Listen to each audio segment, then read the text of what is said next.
নুনুর মাথায় একটা মাইক্রোফোন লাগায় সাক্ষাৎ করলো মিজান মিয়ার। আগে মিজান মিয়ার ভাতের হোটেলের চারপাশে কুত্তা ঘুমাইতো, বিলাইতে আগতো, হিয়ালে চিল্লাইতো, তেলা ফোকায় নাচানাচি করতো। আর এখন আমগো বাংলাদেশের কন্টেন্ট ক্রিয়েটররা চারপাশে না, দেখুনি অবস্থা। এমন একটা দেশে জন্মগ্রহণ করি, বিশাল বড় ভাব করি বলাইছি। আরো বড় ভাব করছি, এই পেজ খুলি, ফেসবুক আইডি খুলি।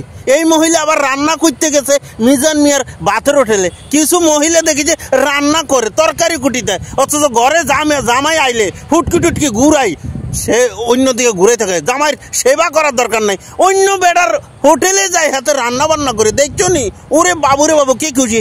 আর সাইড ভাষে কত তেলা ফোকা, দেখছো নি? হ্যাঁ, পাইতেছে না মিজান মিয়াকে আগা থেকে নিচ পর্যন্ত বাগযোগ করি মাইক্রোফোন লাগাই দিতে। নুনুতে মাইক্রোফোন লাগাই দিতে, হোগায় মাইক্রোফোন লাগাই দিতে, দাঁতে মাইক্রোফোন লাগাই। মিজান মিয়ার সাক্ষাৎ করলো যে মিজান মিয়া, নুনুকে প্রশ্ন করো যে তুমি কবে ভাইরাল হয়েছো ভাতের হোটেল দিয়া, প্রশ্ন করো তোমরা। হালার গেরে হালারা, বড় ভাব করছি।